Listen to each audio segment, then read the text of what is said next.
Security Breach is such a strange game. Welcome back, my fellow gamers. It's me, Amanda. What is your favorite part of Security Breach? What do you think is its weirdest moment? Let us know. Number 10, Friendly Fire. Oh boy, this is just, I don't know.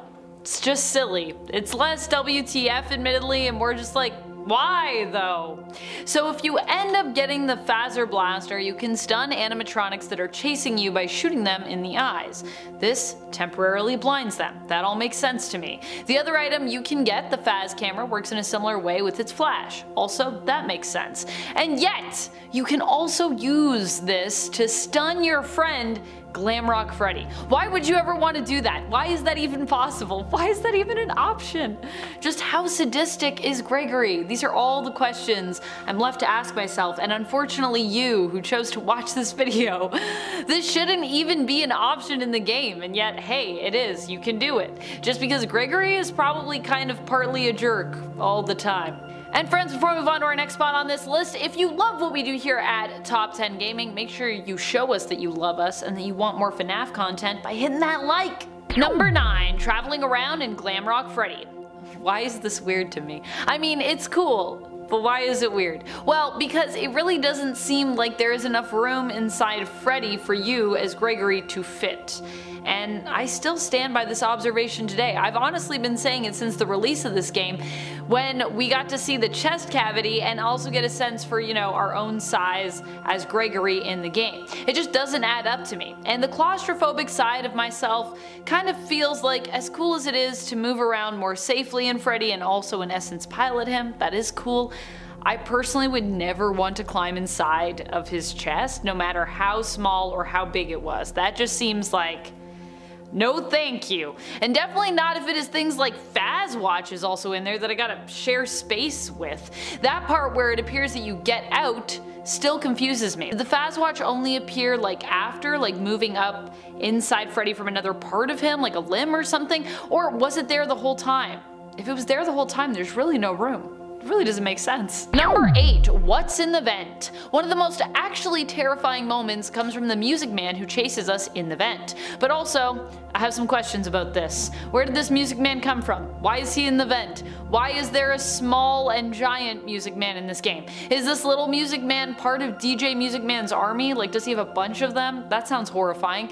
And still, why is he in the vent? The sequence where you are chased by the little Music Man through the vent feels somehow even more terrifying than being chased by a regular size animatronic, even though that should feel more threatening. And yet it also feels like a weird choice in terms of the narrative, but I guess in terms of creating a horrifying moment, the developers did succeed here, which is probably why Music Man is in the vent to begin with. But I don't know, maybe that's also his dressing room? After all, the main stage animatronics all get dressing rooms, so I mean, do the other animatronics get dressing rooms? Do the wet floor signs, do they have a room they get to go to? They should at least get a green room or something where they can just chill and hang out, or a break room, Number 7, Mega DJ Music Man. I can't believe this really happened in the game. Also, if we're talking about animatronics getting their own dressing rooms, DJ Music Man would need such a big dressing room. He's such a big animatronic. A giant Music Man. That was real life in this game. I was so convinced when we got our first look at the trailer that Music Man, the giant Music Man that we saw, was going to be some kind of delusional moment. We'd simply imagine that Music Man was bigger than he was, we'd hallucinate it, and honestly, when I found out about the Sleepy Time candy, that honestly seemed even more plausible. I was like, oh boy, Sleepy Time candy, whoo! But no, giant DJ Music Man is a real thing, and apparently he is usually a super nice guy, according to Glamrock Freddy. Super nice guy. However, in the game, he doesn't seem so nice when he's chasing you and your heart is thumping and you're literally running for your life. Yeah, DJ Music Man from Security Breach is still something that will haunt my nightmares today. It honestly kind of makes me wish he was some kind of hallucination or dream sequence in the game. I don't know, that would be more easy to accept, other than that's real life. That's horrifying. Number 6, ending the game early. I think one of the weirdest things that's built into this game is the ending the game early option. The fact that we get that option. That's weird to me. That's just, it's an interesting thing to build in, and I don't fully understand really why they did. Like, I get having multiple different endings, cause that's cool, but giving you even the option to leave at 6 AM and just like end the game when there is so much more to do in this game, and the game would be so short if you just stopped playing entirely there. I don't know, why is that an option? Did they add it in because they wanted people to have an out if they were too scared? And the real question, did anyone actually like full stop playing there? Let me know if you did, because I bet some people did do that, and those people would have drastically missed out, or did drastically miss out. That's why I don't even think the option should be available for us in game. It just seems weird. Number 5, lack of Vanny. Vanny was a character that we all got excited for. She was at least alluded to in Help Wanted, and you know, that was a theory when it came to her involvement in this game. And we knew about Vanessa, and then through Special Delivery it was kind of hinted that Vanessa and Vanny may be one and the same, and that Vanessa was being manipulated or influenced by Afton into doing his bidding, revealing a darker side to her. This was also the theory for what would continue to happen in the game Security Breach. And because of that, people thought that Vanessa and Vanny might be, you know, the main antagonist, or Vanny would be anyways, between those two personas. And even better, maybe this would actually be a villain we could actually save. Maybe we'd actually get a villain that gets redeemed. Oh my goodness. And then Security Breach came out, and Vanny didn't do very much. Even the Vanny specific ending that we get is honestly kind of disappointing. We don't even get a Vanny boss battle option really, at least not a playable one. Number 4, upgrading Glamrock Freddy. One of the most messed up things that you do in the game is definitely defeating Glamrock Freddy's friends and stealing their parts to upgrade him. Especially since you generally try to avoid talking to him about like where exactly you got the parts and how exactly that happened. And when you do mention it, you're kind of just like, oh yeah, that happened, don't worry about it. And when it does end up coming out sort of what did happen and where you got the parts, yeah, it's an awkward conversation to have. Glamrock Freddy also seems really hurt that you hurt his friends. Oh, and he's like, they're not in their right minds, they're just innocent victims. And then there is the whole weirdness of how detached Gregory seems to be in regards to his own emotions surrounding the destruction of these seemingly somewhat sentient animatronics. I mean, I feel like he's a little shocked, but he doesn't seem to be distraught at all. And I mean, I don't know if these animatronics, all of them, are specifically sentient, but based on our experiences with Glamrock Freddy, I think it's relatively safe for us to assume they are on some level, right? Number 3, demise of Roxy. I think one of the most messed up moments in this game is when you need to fight Roxy after you've in essence blinded her and like drastically messed her up.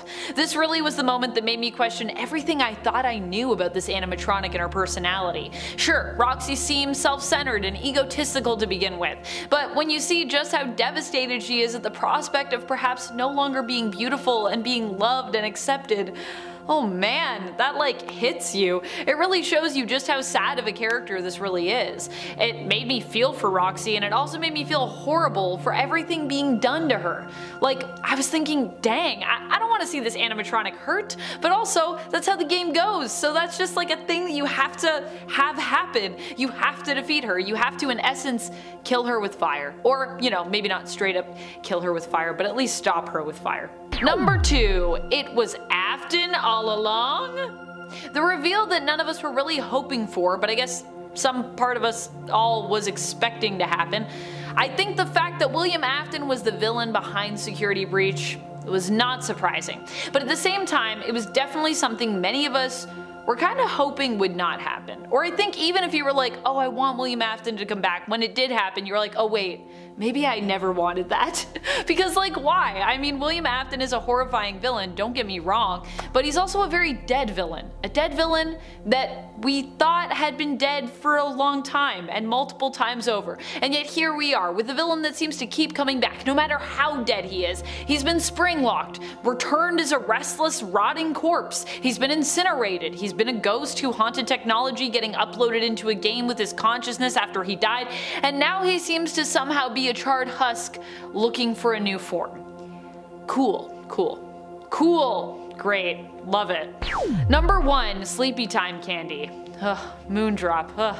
I don't really mind the energizing candy in this, the sun drop candy. Although I do feel like that maybe is sus too, because caffeine and high levels of caffeine and giving that to kids. But the sleepy time candy, that you can give to kids? I really don't know about that. Moondrop is what we often name the nighttime persona of the daycare attendant. This attendant also has its own matching candy, which is named after it and known for helping kids sleep. Or does anyone sleep? Would this candy work on me? Is it not just for kids? There's something really creepy to me about a candy that involuntarily can make you pass out.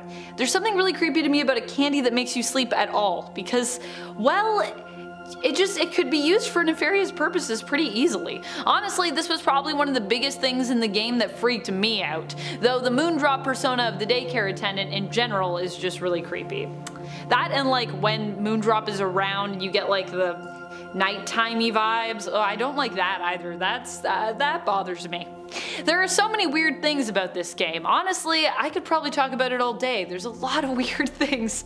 But hey, that's all the time we have for this video. Thank you so much for joining me. Until next time, keep on gaming on. Pew pew!